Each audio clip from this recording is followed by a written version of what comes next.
Riding in me tuk-tuk all around the Emerald Isle. Riding in me tuk-tuk, I'm making people smile. It's the greatest form of transport if you don't mind going slow. But you'll reach your destination if you really want to go. So, I'm running on vapours, but I've got a 5 litre Betty can in the back. So I'm going to fill up with that before I set off, because it's about 15 kilometres to the next town. Just show you where I am. Parked in this lovely place. Thanks again, Paddy and Natasha, for letting me stay here and use your facilities. That's brilliant at the Dunbeacon camping and glamping site. So now I've got to get this, back it up over here, and then on this really steep hill out the campsite. Viva. Okay, fueled up.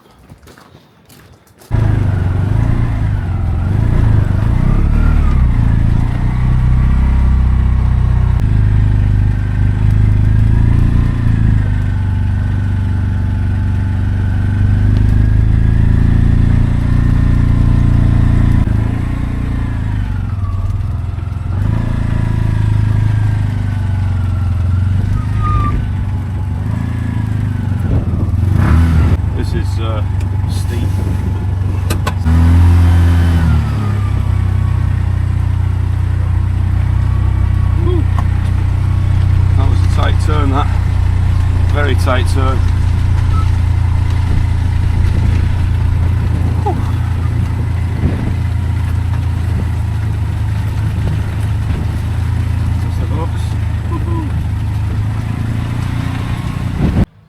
So the Tuk Tuk is fantastic, but it only holds 8 litres. I've brought a 5 litre container with me, but I've had to use it a few times up to now because of the distance between some of the filling stations.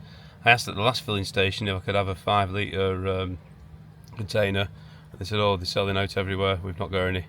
But fortunately I've just got one here on the way to Kilgraff, so I've 10 litres in the back now, and it holds 8 litres as well, so it should get me through all the different situations. Viva.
This is Francis from Mother Gallivan's tea room, and it's beautiful inside. You should see all the woolen items that they've got for sale there, and jewellery.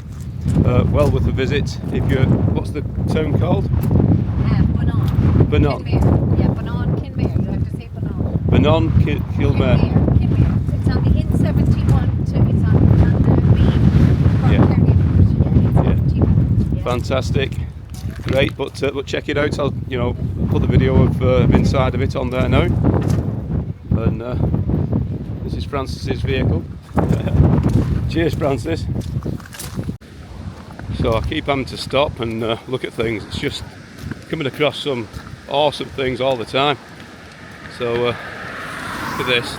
There's this house set back, and then they've got these like little mini houses outside the front.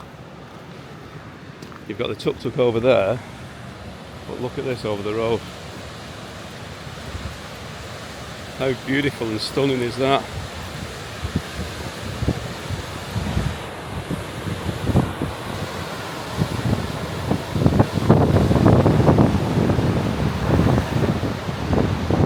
Gorgeous waterfalls.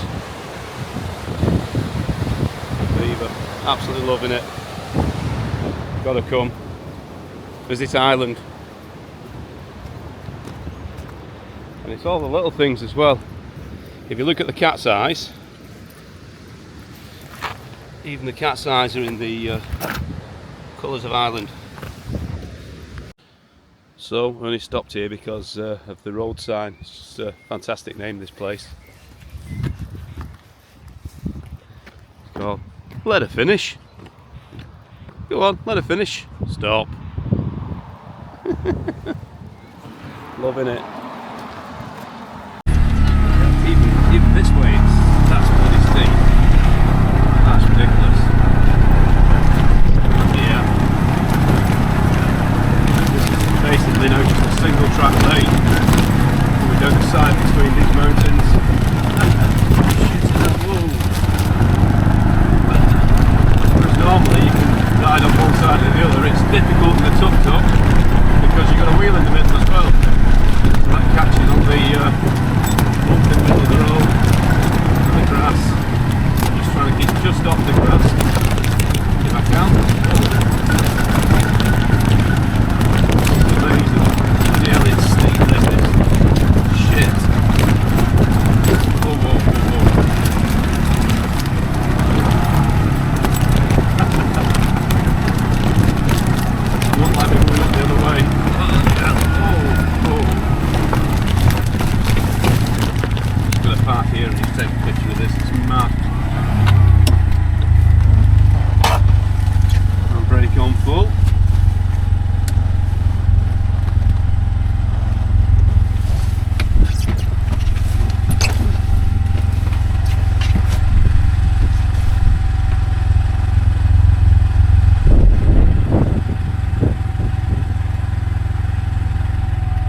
So bit of a decision to make.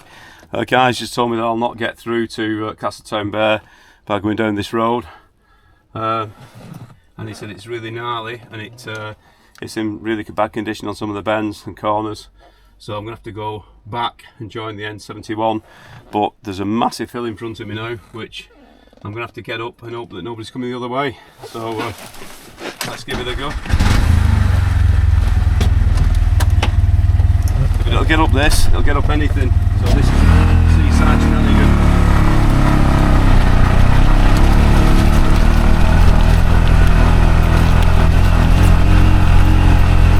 First gear.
So I've just had some corn tacos and a lovely latte here at Adam's Kitchen, and they wouldn't accept any money from me.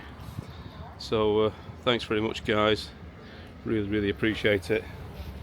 Thanks for supporting the tour. Viva. So we've got proper old-fashioned pumps at this petrol station. Then where the numbers click over, that's brilliant. Viva. So everyone loves a tuk tuk. Beep beep. Oh my god, no, it's so good. Fantastic. Yeah, so those girls are going to hand out me cards in the restaurant behind me here, so I can go and get on my way. But look at this for a beach, it's absolutely beautiful. Beautiful golden sands, again, which is the hallmark of this Wild Atlantic Way. And here we are, there's a restaurant in the background with people having a look. Viva. So I just keep coming across amazing things. Just come across a thing called Charlie Chaplin's Walk. So you've got the tuk tuk next to this house, a sign saying Charlie Chaplin's Walk, and then a picture of Charlie Chaplin and a black cat. How bad's that? So just grab my keys and have a look. So maybe he actually came here.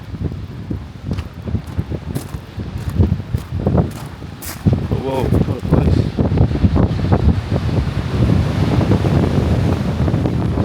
You can see why he came if he did.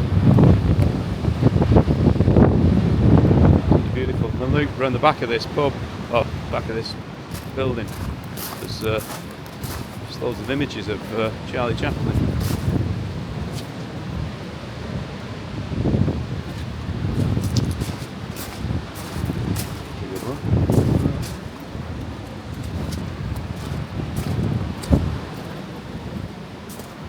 It's not been finished off yet, but it's being done. I'll look that up, find out what it is. But this is Waterville. So Waterville, Charlie Chaplin Place, or Charlie Chaplin's Walk.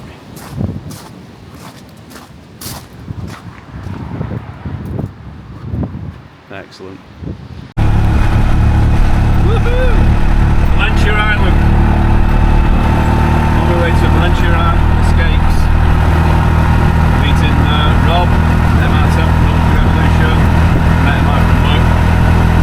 And going to ride with him for the next 2 days. Beaver. Woohoo!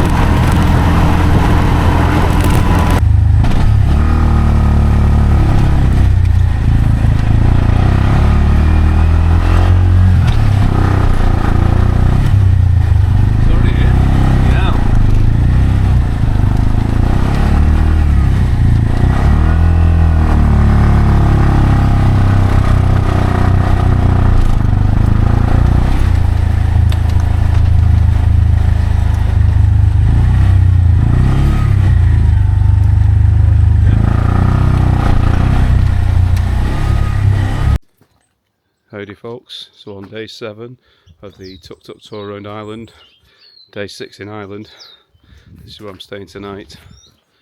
It's a lovely retro caravan. Just show you inside with this electric blanket, and I'm on Valentia Island Escapes, and they've kind of let me have this for free. Very nice of them. I'll show you around the site. They're all like little hidden away caravans like this. It's ace.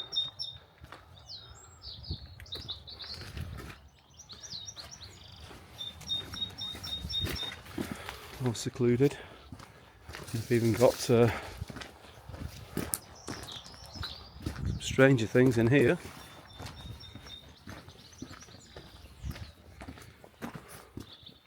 Look at that.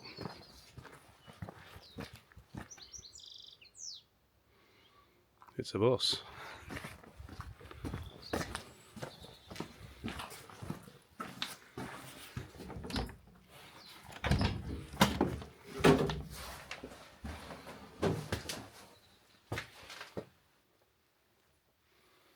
You've got the steering wheel in there, a massive double bed.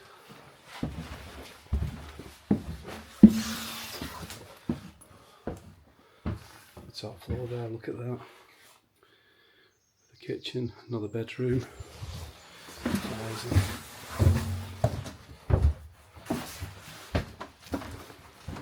Well, there's the caravan, the caravans and the bus. Another old caravan there. Yeah, that's amazing.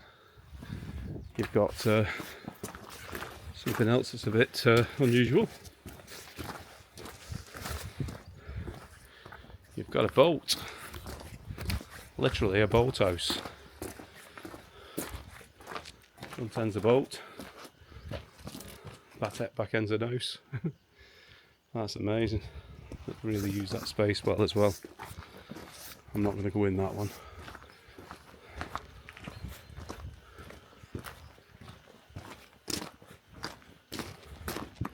But yeah, a really quirky site. They've just opened. If you're ever down near Valentia Island, give them a call. Viva.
So this is how low Rob gets. Look at that. That is brilliant. So we've come to this pub called the Royal, and it's really, really busy because they've got a marathon and a half marathon tomorrow. Sorry, that Rob's up there somewhere. There he is. Cheers. Cheers. Beaver.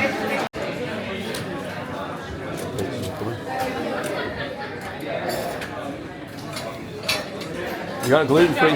Which is the gluten-free? This is the gluten-free one. Just double check. Yeah, that's gluten-free. Are you sure, yeah? Yes. I don't want to be out. Double check again. Yeah, it's definitely gluten-free. Right, top one. Lovely. Thank you very much. Cheers, thanks. Royal Valentina. We've just had a pizza.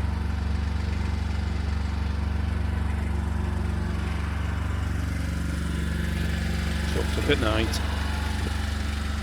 Let's turn the lights on.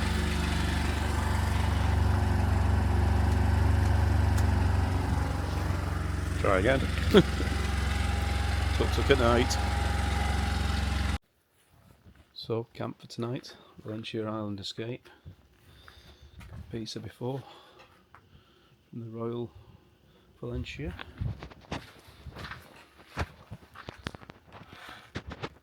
Oh, a lovely bed for tonight. Beaver. We got a late arrival. Oh, pizza man. Pizza delivery. Beaver.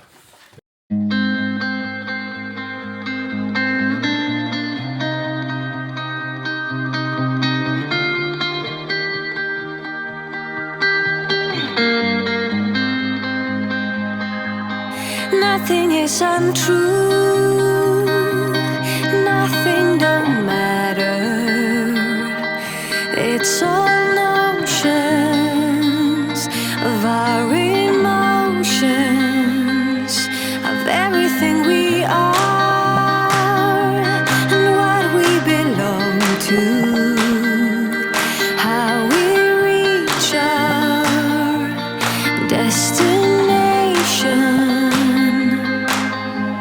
Shadows fading light. We're caught in burning fire, almost falling from the sky, and the sun may tear the wings of us like Icarus. We fly, fly with courage and bravado, fly with passion in our hearts, and realizing the power of love will guide us safe to shore.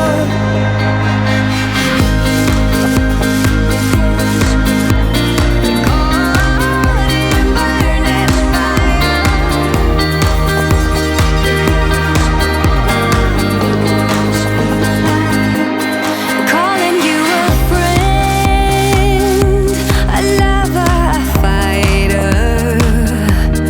May we never be like strangers, never be afraid in fear of each other.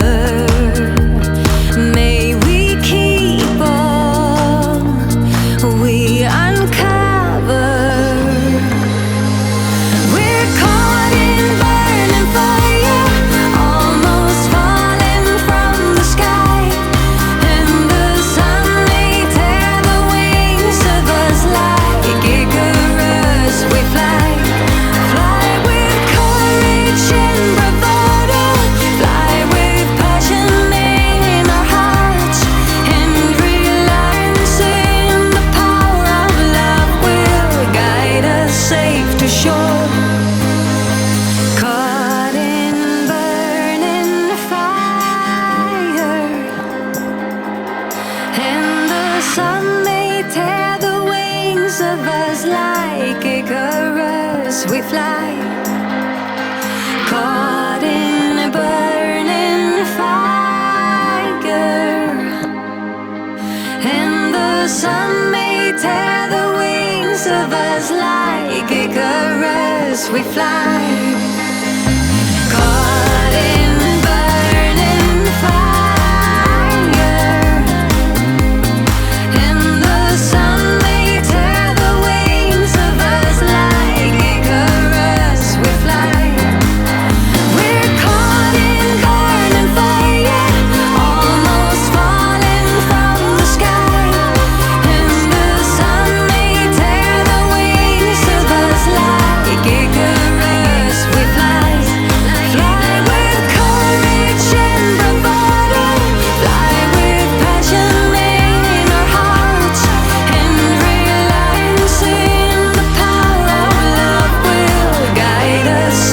shore, safe to shore.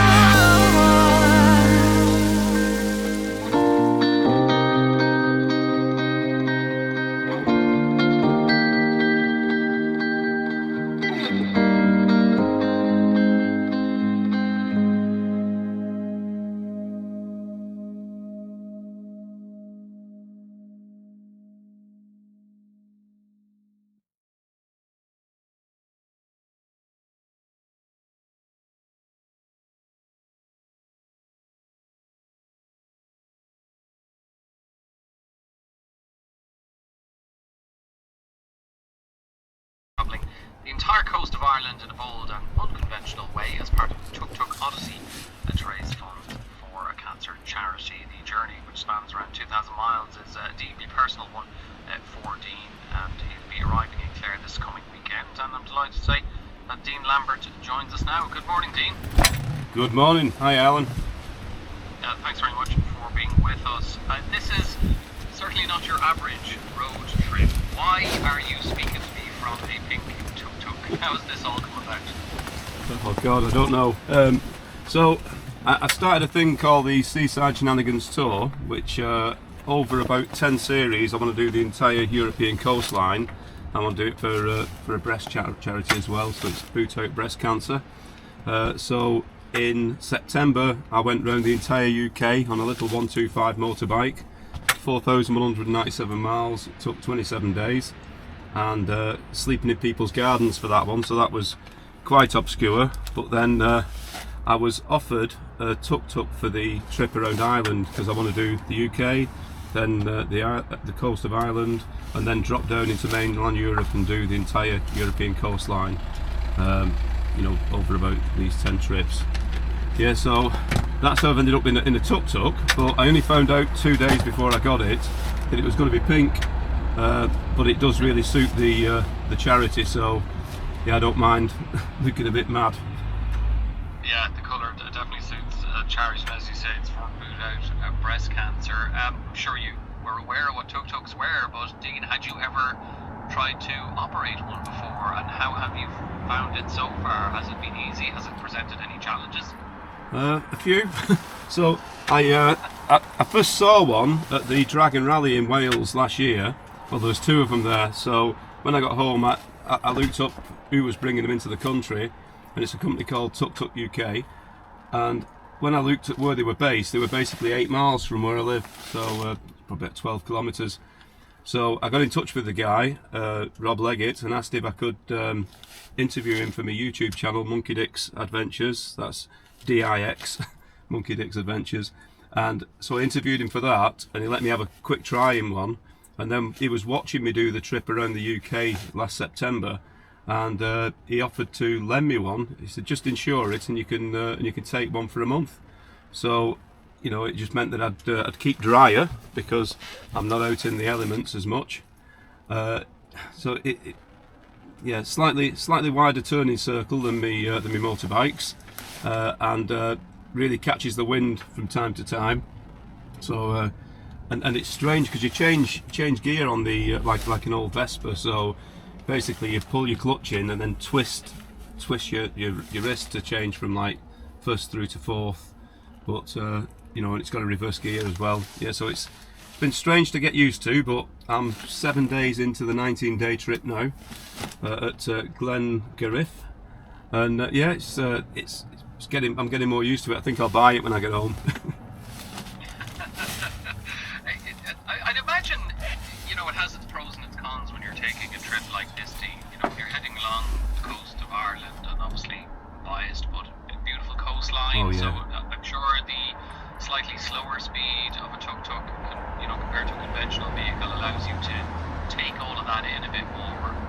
But because you're going at a slower speed, can that get frustrating at times, and can it present difficulties in terms of, if you're caught on roads and there's a bit of traffic behind you and there's nowhere to kind of pull over, and honking of horns behind you, all that kind of thing? Yeah, well, everyone's been fantastic up to now. I'll be honest, Alan, it's been great. I don't get frustrated at the speed, because I've not had a big motorbike now for about 7 years, so I'm used to going a bit slower.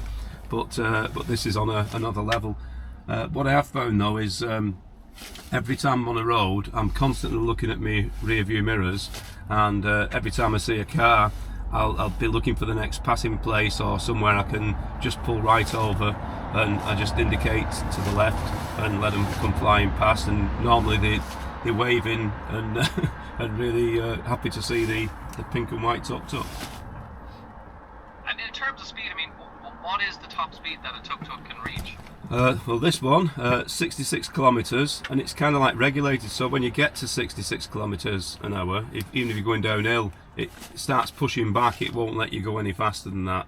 And every time you come to an hill, like if you're going up an hill, it really slows right down. So yeah, I've had a few times where I've been like down into second, but I'm sure in the mountains that I'm coming up to now, I might be down to first, I think.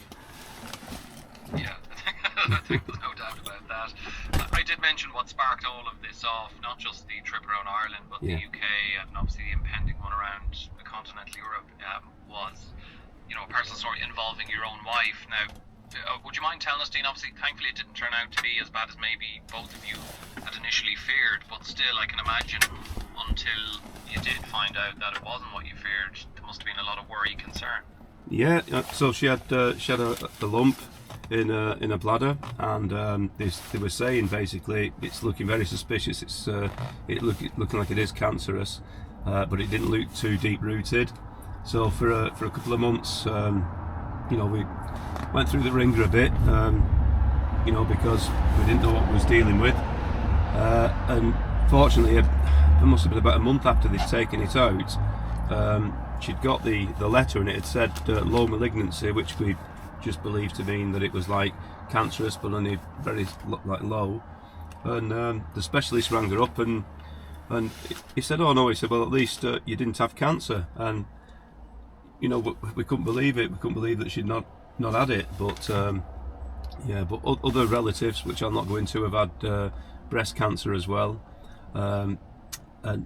And I was reaching out for a small charity, because I didn't want one of these big charities where a lot of money goes to the CEO. So I found one called Boot Out Breast Cancer, and that's run by Ian Dowie's wife, the ex-footballer who used to play for Northern Ireland, and she had it in 2010, and she started this charity to raise money to buy equipment and breast screening equipment for hospitals. And in the last 16 years, she's raised over 2 million. They've done an amazing job. So, and every single penny goes to the equipment. So, you know, it seemed like a really good charity to do the last one for. When I went around the UK coastline, and you know, raised 3,000 last time, and you know, this is 6 months later, and I'm doing it for them again, because you know, it's such a worthwhile charity. You can just see, I mean, they have like a summer ball, and it's £200 a ticket. And they buy their own tickets as well to go. You know, it's, you know, they're that committed to the charity. You know what I mean? So it's lovely to see what they're doing and the difference they're making. So I just want to try to help towards that if I can. Yeah, that's a brilliant choice of charity, and you know, you're putting in the hard yards for them to enable them to do the incredible work they do. But for you, you know, are there benefits to these trips as well, Dean? You know, heading around the UK, heading around Ireland, a bit of an, you know, do you have a sense of adventure? Oh, yeah. I don't know, have you been to Ireland before, or around the coast? It's an opportunity to see places you might never have seen otherwise. Of course, yeah. I've only ever been to, I used to work for Shell when I was younger, and I've been to Dublin a couple of times, but only like for the day, and then like back over at the night time. And I've always wanted to come to Ireland and see the coast. So yeah, I did my bucket list a few years back. I retired last year at 55, and I did my bucket list, and they all seem to involve something along the seasides, you know. So that's where I come up with the Seaside Shenanigans Tour. I thought, well, I might as well do the entire coast of Europe, starting with the UK and then Ireland. Yeah, so that's what I'm doing. And where did your journey in Ireland begin, and where have you passed through up to this point? Okay, so I started last Saturday from Manchester, rode across in it to Menai Bridge on Anglesey. Stayed with a friend there called Driffig, his wife Linda. They put me up there. That was fantastic. Then I got the ferry across from Holyhead to Dublin. Stayed at Dunleary because it was like the tea time when I got to Ireland, and then the next night down to Wexford, Ferrybank camping site. Jimmy and the team there put me up for free, which was fantastic. And then from Wexford it was Tramore, and from Tramore to Cork, where I stayed with Teddy the mechanic and Glenn. You know, fantastic people. That's what I mean, on these trips, when you open yourself up to the road, you open yourself up to meeting like lovely people.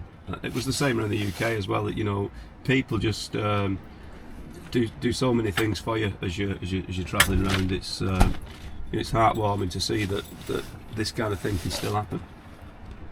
And Dean, were a lot of these people aware of your story beforehand, or is it just through meeting them on the road and conversation ensues and they find out what you're doing and then they offer you accommodation? Or Yeah, well, it's through, like, because I've got a YouTube channel, as I said before, Monkey Dick's Adventures on YouTube, but I also have a Facebook group called the Monkey Revolution for small bikes, which I started 4 years ago, and we've got 4,000 people around the world. So when I did the UK coastline, within 24 hours of me putting an event on, I'd had 26 people saying, you know, stay at mine. You know, and I was camping in people's gardens, but when I got there, they'd say, "We've already made the spare room up for you. We're making you tea." It was something to eat. It was fantastic. So yeah, it's from that, and then because I didn't want to flood the small bike community with tuk-tuks, I've started another Facebook group for this adventure around Ireland, and it's just Tuk Tuk Tour around the coast of Ireland. So if people type in Tuk Tuk Tour, they'll see that, and on there they can look at a tracker, see where I am, and they can also, every day, every photograph I take, I do a photo dump at the end of the day, and when I get home I'll be doing probably about 20 odd videos of the entire trip, and hopefully at some point doing a book. yeah, well, that will definitely be well worth doing. And if people want to donate to the cause, Dean, can they go to your website? Can they go to Boot Out Breast Cancer's website? They can go to Boot Out Breast Cancer's website, or else as I say, I've got to Just Give Him one. So if they went on Tuk Tuk Tour on Facebook, there's a link on there that takes you through to a Just Giving page. Yeah, so I think we're on to about 600 and odd pounds up to now. Or yeah, 600 and odd pounds up to now, plus gift aid. As I say, I felt a bit strange doing it a second time so soon, because, you know, it's only 6 months since a lot of my friends and family and people I know donated. So, you know, you don't like turning the screw 6 months later after more money, but you know, people have been really kind on the street and things like that, and took pictures of the tuk tuk, which has got the Just Giving QR code on the side as well. So any pictures of you see of the tuk tuk, you'll see the QR codes. And yeah.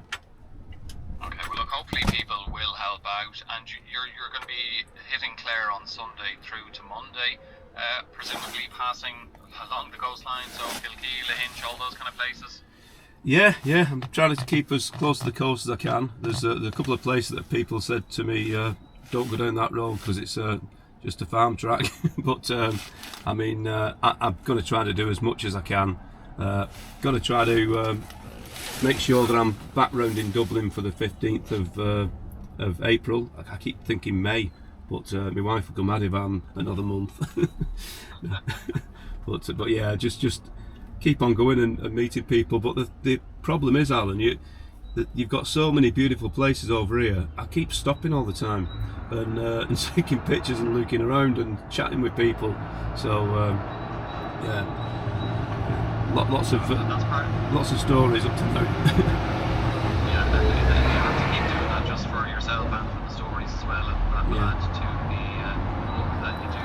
Dean, we wish you the best with the rest of the trip through Clare. I'm sure you're going to get a great reception, as you will in every other place in Ireland that you visit along the coastline. And hopefully by the 15th of this month you've raised a lot of money for Boot Out Breast Cancer. Brilliant idea, brilliant initiative, and we wish you well with the rest of it. And thanks so much for stopping for yet again to have a chat with us. No problem, and thank you very much to Clare FM for for supporting me and supporting the cause.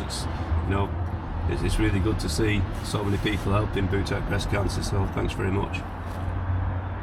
Dean Lambert, thank you very much. Hopefully you get at least 2 dry days by the end of your